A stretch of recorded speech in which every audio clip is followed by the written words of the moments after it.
Hey there, Internet. Welcome to the Hard On Gear channel, where I discuss and review my used and abused knives and gear so that you know what is or isn't worth spending your hard-earned money on. Alright, YouTube, let's talk about something we all like to talk about. It's the new knives we plan on getting that we haven't got yet. So I just got the Manix 2 here probably about 4 months ago. I planned on getting a new EDC to replace my cold Steel Recon 1. Had that for about 8 years. It's the main thing I use, therefore I don't have a lot of experience using other folders for long amounts of time.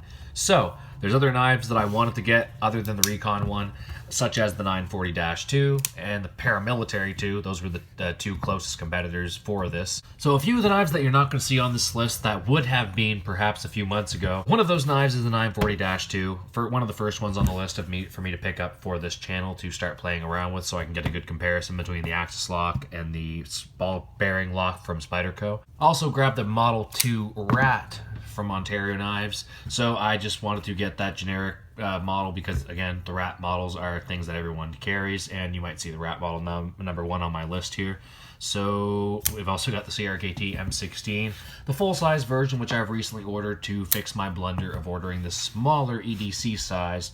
But yeah, there's just a few examples of things I picked up for size comparison's sake so that I can get a better idea of what these things are, how they handle, and how they compare to the knives that I prefer to carry. And of course, the bigger question for all these base models, are they going to be hard-on gear approved, and will I be able to abuse them to the point where I feel they'll hold up to your average use and abuse? If I can get away using these knives the way that I use my gear most of the time, and they don't break in the field, then you can be pretty sure, or at least fairly comfortable, that when you're using these, they're going to hold up for your, what I'm assuming are fairly average daily tasks. So we're going to start off with the Spydercos, and by the way, this list is not going to be a big surprise to a lot of knife people out there. If I had an unlimited amount of money right now, this would probably be the knives in the order I'd be getting them in, but I've got a couple of the cheaper models, I think, in my sights here in the next month or two, and then we'll see where we go from there. I'm also waiting for certain versions of other knives, which I'll talk about here. So I guess first we'll go with Paramilitary 2 from Spyderco. This is no surprise, and I have never owned one. I've never even handled one. So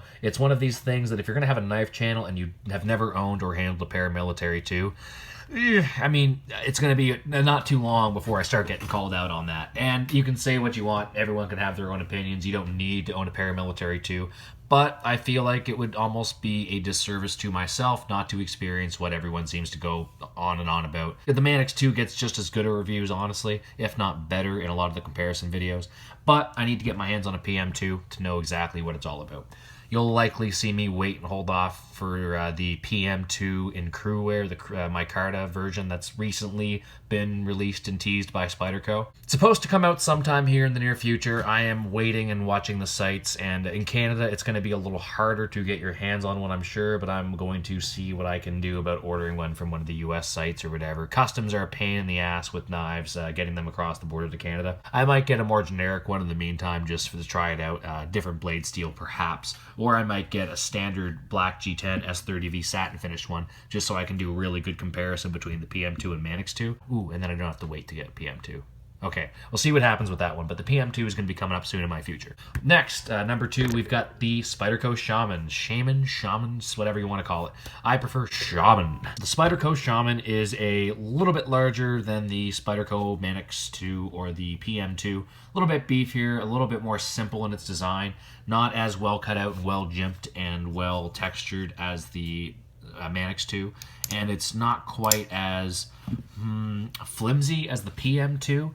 It's definitely beefier of the 3 knives. The Manix 2 is certainly a beefy knife in itself, but the Spyderco Shaman's supposed to be a little bit heavier duty of a work knife even. So between the two of them, which one's going to hold up to more hard use? I'd like to find out, and I've got to own one and put it through some wear and tear in order to really find that out for myself. So the Shaman's going to be on my list in the near future. Not exactly sure what blade steel. Number 3, we have Spyderco's Pacific Salt number 2, an LC200N. Not the H1 version, because H1 does not sound like my kind of steel. I don't mind sharpening, but I'm too rough on stuff, and there's too many rocks in the soil around here. I'd need to sharpen that thing up every 5 seconds. The LC200N Steel seems like it's pretty cool. Not a lot of folks working with it yet, maybe just Spyderco, but it's definitely high on my shopping list, as currently I live out on the east coast of Canada, and it's quite salty, and the air and the environment tends to rust a lot of non-stainless steels. LC200N is supposed to be more or less impervious to rust. The Pacific Salt 2 is something I think will actually get a decent amount of use, not necessarily in my day-to-day, but I feel like that's a knife I would stick on my work gear. The ability to have something that I don't have to maintain or oil and that I know is always going to be available for use, to throw that into an emergency kit or throw that into even my vehicle or something. It's bright green, it's very easy to see. It's probably going to get some use in a permanent spot somewhere in my future. And as I sort of alluded to earlier, the Spyderco Jimbo II is also on my list. I may choose to go up to the Jimbo. It's a little larger. I believe the Jimbo is a little bit closer to the size of the Manix 2 here. The Jimbo II is supposed to be a small tactical folder, and the idea is it's supposed to be a self-defense knife. Michael Jeanage is a bladed weapons expert, I guess you could call him.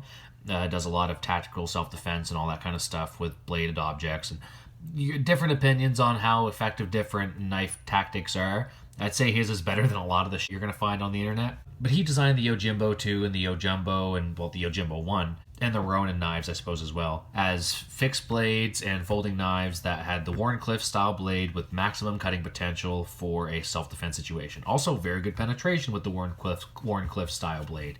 And they did a bunch of research and a bunch of experiments, kind of Cold Steel-esque, of just chopping shit in different ways with different knives, and they found out that the Wharncliffe blade's pretty damn effective. It's also very, very good for utility use, just general EDC tasks that you're going to end up needing a knife for. So I don't see a downside to using it, and it may end up being one of my regular EDC knives that I end up using in the future once I do get whatever version that I do end up picking up. And even in the military, I'm not sure the chances of me ever having to using a knife in close quarters combat in the military, even if I do get into the infantry or something along those lines, very, very slim. But I like the idea of having something like the Jimbo probably over the Jimbo 2, but something that is built for those purposes and is also going to be pretty handy as an EDC. It's a hollow ground blade, pretty thin behind the edge and towards the tip, so it would be a little bit more flimsy and breakable. So not really part of my hard use EDC, but I could see there being some tactical purpose for it, or even some good EDC purpose for it, because again, that utilitarian Wharncliffe style blade.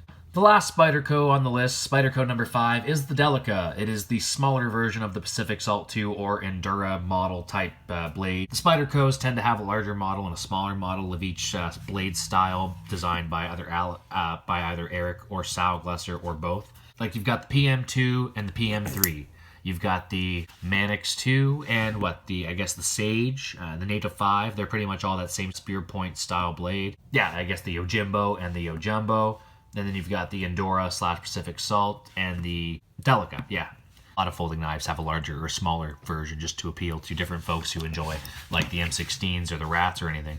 People like different size knives, and if you wanted an M16, you've got the option of going big or small. It's not going to deter you from the knife or the brand or the model completely. And as you might have noticed, I'm trying to pick some different knife steels when I'm ordering these knives. So like the PM2, I'd like to get in crew wear or something different that I haven't used yet. The Shaman, we'll see. That might be a basic work knife that I use general as far as my EDC rotation goes. So we'll probably end up ordering that in the most utilitarian blade steel that I can find for it. Might be just an S30V. We'll find out. The Delica, I'm going to get the plain old VG10 because I've never used VG10 before. So it's a generic, well-rounded, not super premium, but definitely not cheap steel that's very well praised by a lot of people as being a great budget folding knife steel. I've never used it. Wouldn't know. Gotta find out. The Delica is going to be a little smaller than what I'm used to, but between that and the Pacific Salt, I'll be able to give you a good comparison between those knives, and I'll be able to basically cover the different Spyderco blade and shapes and, model ergonomics styles, I suppose. We'll add to the Spyderco collection throughout the years, and we'll find out exactly which one's the best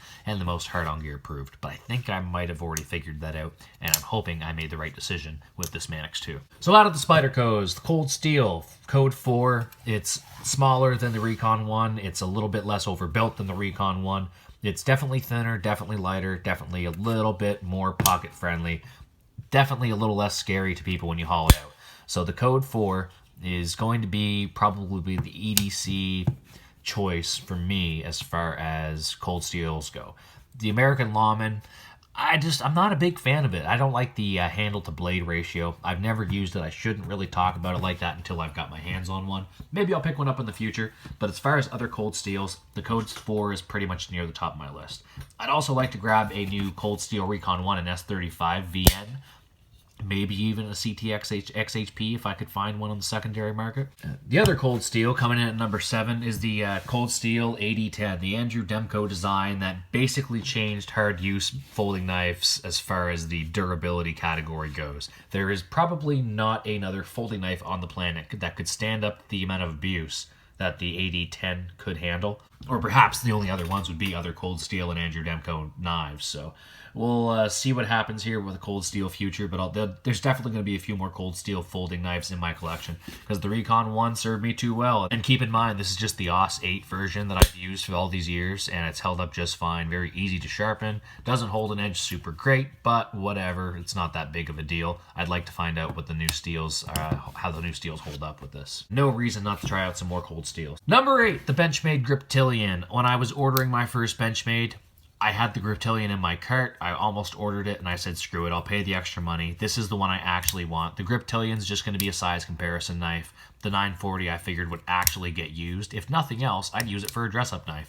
But I don't really have a lot of other fancy knives. This is about as fancy as my knife collection's going to get. I figured that would be a good purpose. Plus, I got to try the Axis lockout. Plus, again, Australian rancher who lived in Texas designed it. I figured it should be able to hold up. But the Benchmade Griptilian is still on the list. I will pick one up eventually. I'd also like to, or perhaps instead of the Griptilian, I might end up getting the Super Freak because it's just a little bit more my style, a little beefier. The M4 steel would be nice. I want to try some M4 out. I could also end up trying the Ritter Hogue. Metal Complex has talked that knife up quite a bit, as other channels have as well. And it seems like if you're going to grab the Griptilian, you might as well get it. It was some of the same guys who designed the Axis Lock, and some of the Benchmade ex-staff, more or less, I believe, designed the Ritter Hogue. Between the Griptilian or the Super Freak or the Ritter Hogue, you're going to see one of those knives added into this collection. Probably the Griptilian, just because I know that's the one people have the most experience with. I don't know if I'm going to get the Super Freak. Pretty expensive for something I don't know if I'm going to use a ton. The M4 steel's nice, but it's not corrosion resistant at all, so I'd have to take pretty good care of it out here. You'll probably end up seeing me get the full-bellied, non-serrated version, but I do like the version of the grip with the kind of, I don't want to call it a spider hole, someone's going to get sued, but the hole that is also quite round for the deployment rather than the little thumb tab. This little thumb tab's pretty hard to hit. You got to really get behind it and kind of push out and up. I like the idea of having the more Spyderco-like hole here for deployment because you really don't miss that often. I gotta oil that up again. My knives get fairly gritty from the outdoor use, so they don't glide quite smoothly like a lot of folks who don't really get the outdoor grit in their pivots. Not talking smack, just saying I wish I could get the buttery smooth action like some of you folks. I just don't think it's gonna happen with my knives. Number 9, the Kershaw Blur. This one is actually probably going to be the next one that gets ordered. This or the number 10 on the list, which these two knives are a little cheaper, and they're very common. Again, knives that I've just never really picked up because I thought, meh, there's better stuff out there I'll pick up. But the Kershaw Blur is the closest thing I'll be able to get to a automatic knife in Canada. We're not allowed having anything that is button assisted or spring assisted is the most you can possibly get it. Even spring assisted, the reason I would never carry a Kershaw Blur or anything with the spring assist, the wrong cop or the wrong any kind of enforcement agent in Canada could get either, I don't want to say get confused, they might either not know the law super well, or they might misinterpret it, or they might be having a bad day and choose to deal with it later and just give you a hard time today. But you're not allowed carrying any butterfly knives or OTFs or anything like that in Canada. The Kershaw Blur is legal. It's just a spring assist. It's just a little extra oomph when you go to flick it without having to, say, go to open it and accidentally only open it halfway.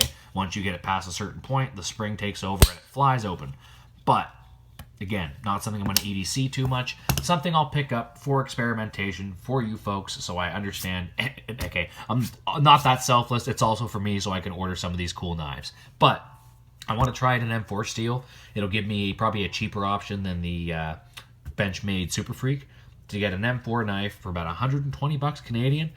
Get my first spring assist, my first Kershaw, and my first M4 all in one knife. That'll cover a few first and give me some good experience with those things. Keep an eye out for that one in the very near future. Number 10 is the, if you haven't figured it out yet, the Rat Model 1. I have got a few different knives here that I've ordered in the last 6 months, 9 months that have given me some good size comparisons. But almost none of them are as relevant as the Rat Model 1. It might be the most popular folding knife of the last 20 years for under $100. Above $100, probably what the PM2 might be the most popular. But as far as knives that have sold more models, more numbers, the vast quantity of these wrap model ones that have been sold probably outdoes most knives that have ever existed. So I need to order one. The Rat 2 is actually really impressive. I can't believe for the price of it how comfortable this is for how small it is. This is the first small knife I've ever owned that I can say I really, really like the way it feels in my hand. So the Model 1, I feel like, is going to be built even more for me. I'm going to order that one in Osce 8. This is the D2 version. I wanted to get my first D2 knife. I don't have much use for it because it's got a little bit less corrosion resistance than most of these stainless steels out here. But I'm going to get the Osce 8 version for the Model 1 because I want to use it as a beater for outside / the spare that I'm going to keep in my car that in the car visor that my medium Luzon normally sits in. But I feel like those knives are really going to round my collection out and give me just about every size comparison that I'm going to need to give. For now, let me know if I'm missing any really important knives that I should really be picking up for size comparisons. Knives that when you see my list, you think, I can't believe you're going to grab that knife, but you're not going to grab this knife. Let me know down in the comments. Please tell me, what am I missing here? What should I pick up? What is going to help you the most in understanding and getting the best comparisons when I'm discussing a knife that you might be looking at picking up? So keep an eye out for the unboxings and the reviews as I purchase these knives. I would say the vast majority of the knives on this list will be purchased sometime in the next 6 months or so. So keep an eye out for that. Keep an eye out for those videos. Check out the reviews for some of these other folks that are on the table. And for now, this will be the Hard On Gear channel signing off.